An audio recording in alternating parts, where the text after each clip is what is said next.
Hi, everybody. Welcome to the very last little bit of lecture for life cycle nutrition. This is part two of elderly nutrition, and then we are officially done with content for spring 2020. We are going to start where we left off. We're thinking about nutrients of concern that we especially have for our elderly population. So the first one I'm going to mention is vitamin A. Vitamin A is a nutrient of concern not because of underconsumption, but in fact, we worry about overconsumption. Remember, vitamin A is that fat soluble vitamin that can be toxic at high levels. It's especially problematic for older people because the longer you live, the more time you have to build up your vitamin A stores. So both plasma levels and liver stores will increase with age.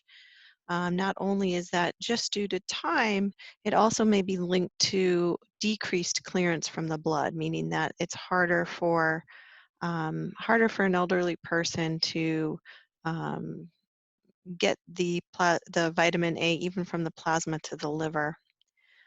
Older adults are more vulnerable to toxicity and possible liver damage. That's again more troublesome than a deficiency. And if you're wondering what will not cause damage to the liver, the answer is in the little graphic on this slide. Beta carotene is actually a great way to make sure you're getting a healthy amount because vitamin A is very important. It's important for your immune system and your vision. Um, but the form of vitamin A that comes from plants, especially beta carotene, which is one of our more powerful carotenoids found in green and orange and yellowish colored things, does not convert to the vitamin A that has a toxicity. So that would be a much better choice for an elderly person. And since we are getting ready to take our final exam, we should all think about another group that has to be especially worried about vitamin A. And the answer is, of course, pregnant women because vitamin A is tetragenic. It can cause birth defects. Another one we have to think about is iron. Iron needs for women decrease after menopause. I'm just noticing that my arrows are going the wrong way. Arrow should be pointing down. Most older adults consume more iron than needed. We all go to 8 milligrams, men and women, in the older years, and most adults can get that just fine. We know that in this case, it's usually excess iron that causes some alarm. It is very easily oxidizable. I don't think that's a word. It oxidizes easily, and and that contributes to oxidative stress, which is nothing that an elderly person needs. Oxidative stress is already doing damage on their arteries and causing cardiovascular disease if not carefully managed. If someone does have an iron deficiency, it should actually be investigated to make sure that it is due to diet, because another reason why someone could have iron deficiency is because of a disease or medications. It could indicate that there might be some bleeding going on, especially in the stool or something else that shouldn't be happening. I put Centrum Silver on this slide. Silver is referring to silver hair. It's a multivitamin for older people. And most of these multivitamins for elderly adults will have no vitamin A. It'll all be in the form of carotenoids and will have zero to very little iron because that is appropriate for an older person. Calcium and vitamin D tend to be problematic because they're too low. As we age, we generally become more lactose intolerant, so it's common for dairy products to start to be avoided, and those are the most concentrated sources of calcium and vitamin D in the average American diet. And we have other things that are especially problematic for vitamin D. Vitamin D needs are highest in the elderly. Of course, we can get vitamin D from the sun, but elderly are more likely to be inside and not out in the sun. I'll even say this about my parents because they are starting to get a lot of concerns about skin cancer. They are very careful about using sunblock and covering up, so that's further going to limit their vitamin D from the sun. Not only that, their body doesn't make vitamin D from the sunlight as efficiently as a younger person does, and certain medications can interfere with calcium and vitamin D as well. So we really have to be careful about these, and more often than not, we would recommend supplementation of both calcium and D. Spend a lot of time talking about B12. This is that water-soluble vitamin that we tend to find in meat and fish.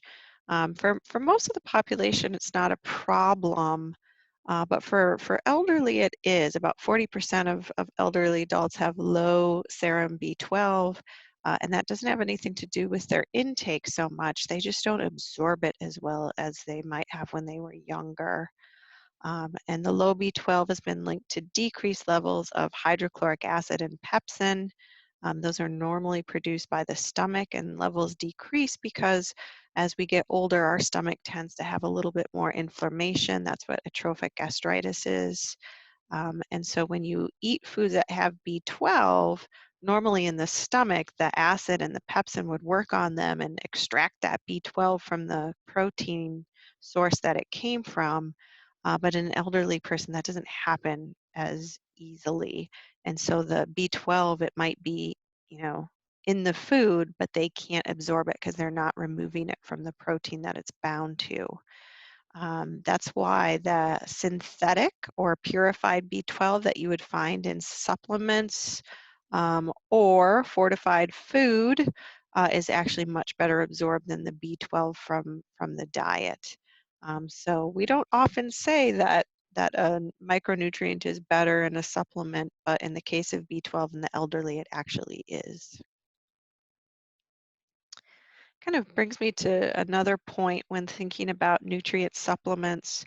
When I say supplement, I'm often talking about vitamin or mineral supplement, which you can kind of see up in the corner here, the pills. But elderly, they also have a lot of products that come more as a food or a snack replacement. Boost is a common one, or Ensure. They often are supposed to look like chocolate milk or some other flavored milk. They usually have protein and calories in them, and they're often fortified with quite a few micronutrients.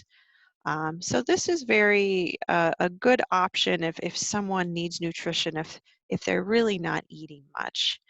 So if you have someone who has a lack of appetite, either because they're ill or maybe they just don't feel like eating, they can't taste or smell food very well, or maybe they're depressed, these types of supplements can be very useful to just getting some energy into someone so they're not losing weight. Um, if you have a disease of your gastrointestinal tract, that usually means you're not absorbing food very well. In that case, a lot of times the supplemental form, so taking some type of supplement, will sort of, increase intake so much that at least you're absorbing some of it. If someone has a poor diet because of food insecurity, maybe they can't afford um, groceries or loss of function. They could afford it, but they have trouble getting to the store, preparing food. This is another case where a product like this can give you a lot of nutrition in kind of a small package. Some elderly, because of medications, have to avoid a lot of specific foods. A good example of that is vitamin K. Vitamin K interferes with blood thinning medication because it helps clot your blood. So a lot of times elderly will avoid, they've been told the vitamin K's in green leafy things and all your good vegetables. But you're missing out on a lot of nutrition if you do that. So you have to be careful about things like that as well. Other medications or other things can affect absorption or metabolism. Usually, you might have to think about a supplement there. And then, as I was trying to make the point both vitamin and mineral and oral supplements like Booster and Shore can be considered just to make sure they're getting proper nutrition. Physical activity recommendations. I know I have a lot of people in the class who have a passion for exercise and physical fitness. And I'm your nutrition professor telling you that probably even more so than diet, it's the true fountain of youth. Really, really critical for an elderly person to try and be active.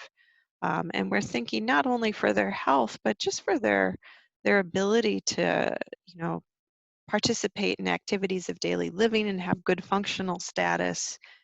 You know, think about all the things that can happen to an older person, not being able to drive anymore. That's, you know, one thing. It could be related more to mental health, but not be able to get out of chairs or get out of bed or walk very far, do your own errands, or get up and down off of the in the bathroom. That really impairs your quality of life, and it's really hard to get that function back once you've lost it. So encouraging this both preventively and kind of for maintenance, resistance or weight bearing activities 2 days a week is extremely important. It's not necessarily that they have to be going to the gym. You're kind of seeing all of these could be considered strength activities that someone can do easily and safely.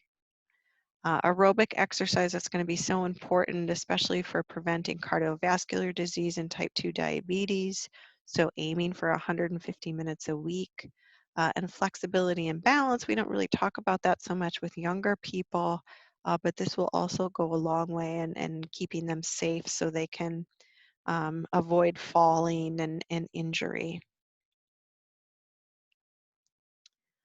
Other things we have to think about, older adults are more vulnerable to foodborne illness because they do have compromised immune systems just because of their age, and it could be made worse by other diseases and medications.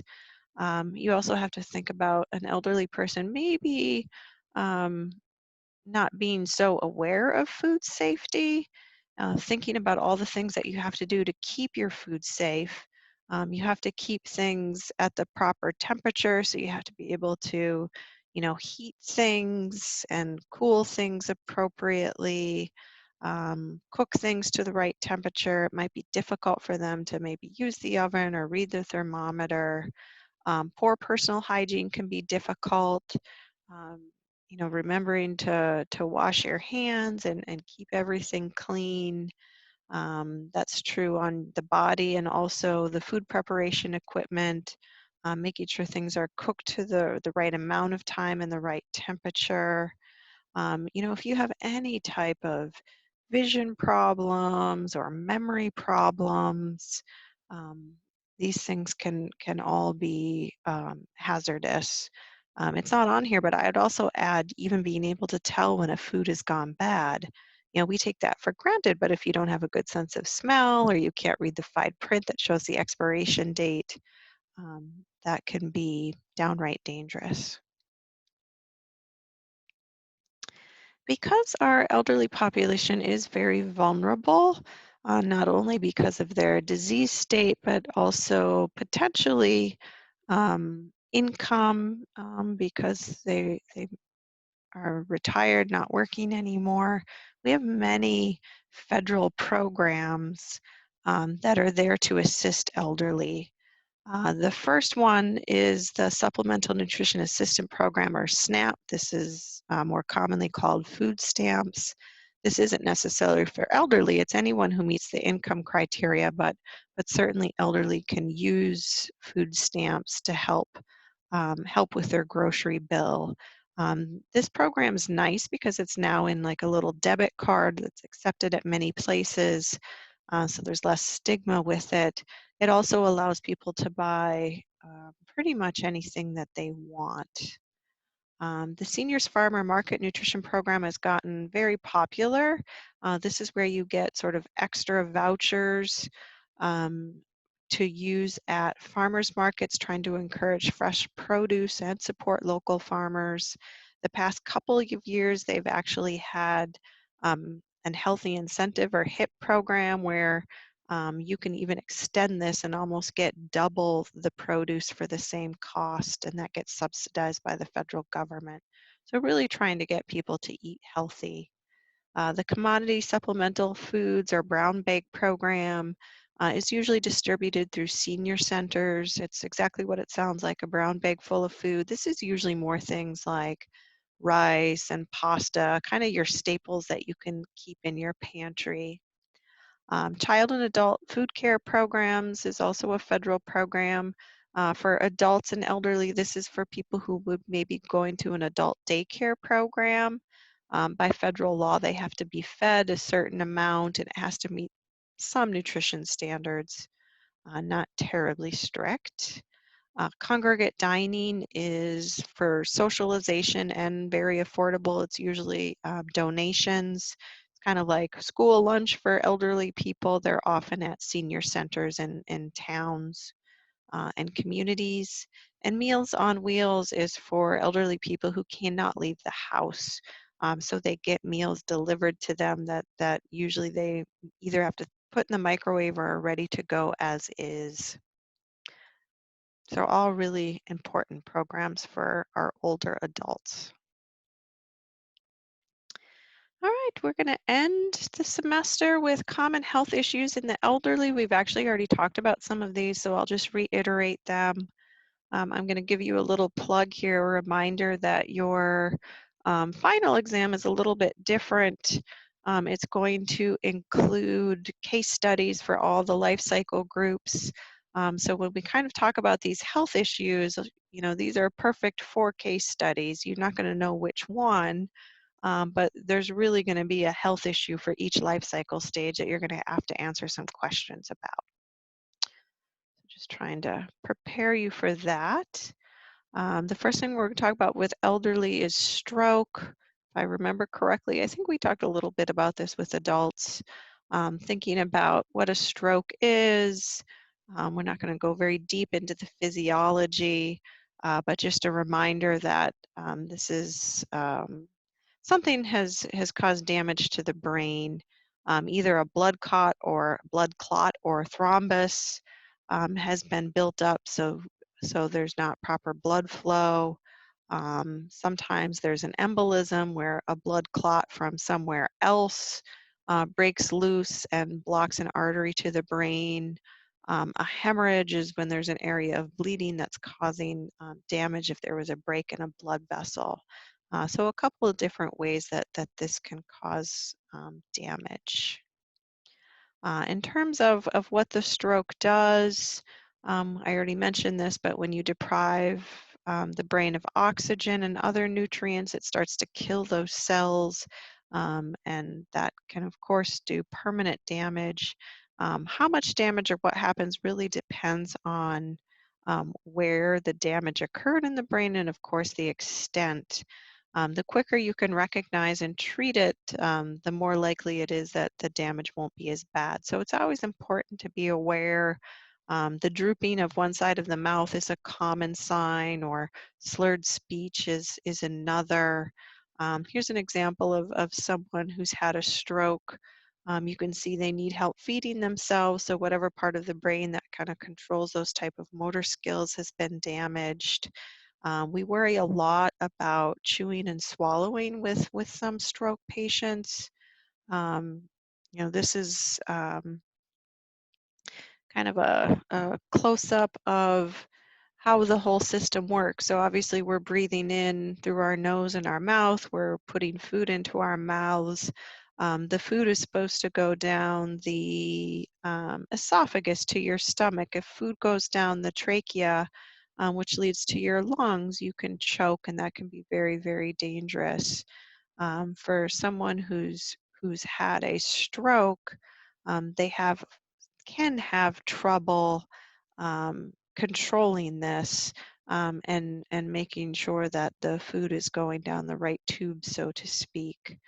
Um, so that would require a pretty significant nutrition intervention. In terms of risk factors, blood pressure is the one I harp on the most because it certainly has a strong link to nutrition. Other things, genetics, family history, inactivity, smoking, low income, alcohol and drug abuse, nutrition treatments for prevention. The main one that we would be concerned, of course, is high blood pressure and thinking about the diet and sodium, potassium, magnesium, calcium, phosphorus. There's actually a lot of nutrients that we know are either good or bad for hypertension and high blood pressure.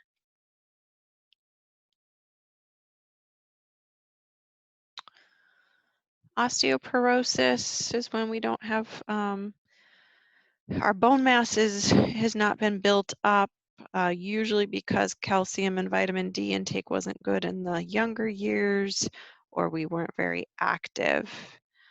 For an elderly person, we really worry about falls and fractures.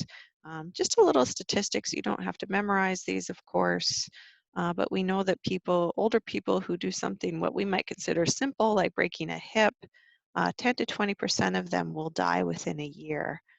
So of course it's not the fall or fracture directly, but it's the process of recovering and the toll that takes. That could be very dangerous. About half of people who break a hip will have a permanent disability that is not going to get better in their lifetime. So it's really something, bone health is something we really shouldn't take for granted. We should be thinking about prevention and treatment because it will make life towards the end of life much, much easier.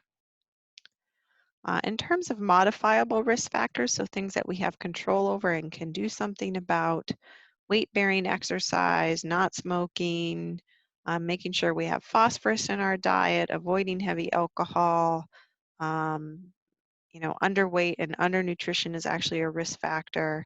And of course, getting enough calcium and vitamin D is important.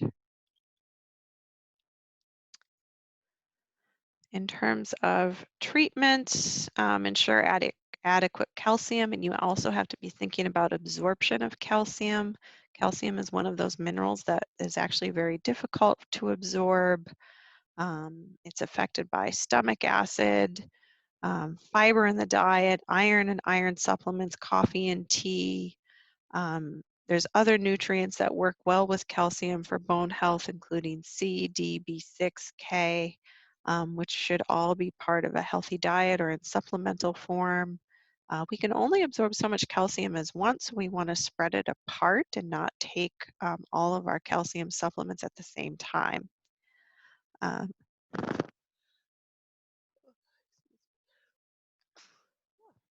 about that. Other things. So we can lose calcium easily as well. There are certain things in our diet that causes us to urinate more and take calcium along with it. So people concerned about bone health should also be concerned about sodium, protein, especially protein from animals, and caffeine. Inflammatory diseases, you can think about inflammation can be anywhere in the body, but when it starts to affect your joints, your intestines like celiac disease, your large intestines like you might see in diverticulitis, your stomach, atrophic gastritis, that can also be caused by a bacteria, asthma in the lungs. These are all examples of inflammatory diseases. Osteoarthritis is, of course, the most common. Um, I personally don't have this, but I do have some pain just from using the computer too much. And when you have something that bothers you sort of all the time, it really starts to wear you down. So I think for a lot of people as they get older, if they develop osteoarthritis, which is cartilage loss and changes in the synovial membranes, the tissues that would normally be around the joints would start to get a little bit harder and inflamed. You kind of see that from the cartoon below, what that looks like. Um, it really starts to be very painful. And we're talking about a population that we want being active and moving and getting exercise. And of course, it's hard to do that when you're in pain most of the time. So we tend to see this in obesity. Obesity does cause kind of this low level chronic inflammation that can start to do damage over time. Having a lot of oxidative stress that could be from cigarette smoking, living in polluted areas, diet, especially if it's a diet that doesn't have a lot of antioxidants. So what do you do about it? Obviously, if it's because of obesity, weight loss would be helpful. And then it's supposed to say eating a lot of antioxidants, so all those good fruits and vegetables. Oh, here it is. It was on the next slide. So nutritional remedies for inflammatory disease. They make all kinds of books and recommendations. I tend to think that um, getting your antioxidants through diet is usually the best medicine. Um, Again, our best antioxidants are vitamin C and vitamin E. Selenium's a good one. The carotenoids, and thinking about foods that would contain those, which again is mostly lots of different colors in your diet with your fruits and vegetables, and nuts and healthy fats. Vitamin D has also been linked to inflammation, so lots of reasons to care about vitamin D as we get older. Excuse me. Ah, Flavonoids, this would be what gives fruits and vegetables their color, so another plug for those. Glucosamine and chondroitin used to be a popular supplement. I don't think most of the literature showed that that made a huge benefit, but it seems to be a safe supplement if people want to try it. Vegetarian diet, so it seems like a lot of animal protein does seem to cause more oxidative stress and potentially inflammation. And one thing that might be helpful are omega-3 fatty acids, either from eating fish or taking fish oil. So I think this is the last slide here. I just want you to think a little bit about, um, we talked about prevention versus intervention. There's some basic kind of common diseases that you should at least have a quick facts about what you would recommend. So for coronary heart disease, anything related to heart disease, we're immediately honed in on the fat in the diet, especially avoiding unhealthy fats like saturated fats and making sure that the fats that are consumed are mostly mono and polyunsaturated. For heart disease, we're usually worried about blood pressure as well, so thinking about sodium and DASH type diets. For diabetes, we immediately should hone in on carbohydrates and making sure that there are carbohydrates, but they're mostly coming from whole grains. And people who have diabetes also have to be worried about heart disease, so a little bit of overlap there. For cancer, you can almost think of it like we talked about with the inflammation just a second ago. We certainly know that fruits and vegetables are most powerful for prevention. Once you have cancer, the focus changes quite a bit, but that's not really what we're talking about in this particular class. When I say MNT, I'm referring to medical nutrition therapy. So this is the diets we give people who have a disease. When you have a frail, elderly, malnourished person, I've made this point a couple times, but I'm going to make it one last time. You really need to think about, what's the most important for them at the moment. A frail, elderly, malnourished person needs to not be malnourished anymore. So they need calories, they need energy, they need to be able to eat and move, exercise to build up their muscle mass and strength. So sometimes you have to sort of ignore, concerns about saturated fat and salt when your first priority is to get enough calories in them. Usually when someone's frail and elderly and malnourished, they're going to have to be on the higher end of protein, certainly more than 0.8 grams per kilogram, and water. is always important for an elderly. We never can forget to always consider that dehydration makes anybody feel tired and dizzy and can cause you to lose your appetite. So always making sure that they're properly hydrated. And that's a wrap. Sorry I couldn't actually be um, in the room with everybody. It has been a pleasure. You guys have been great. This is certainly not an easy semester on anyone, and I've been very impressed with how everyone's kind of kept up and done the homeworks and all my silly forums. I hope I get to see some of you guys again in the fall, and if not, I wish you all the best of luck. If you ever need me for advising or questions about grad school or to be a reference or anything at all, don't be afraid to ask. And I hope your summer goes better than your spring.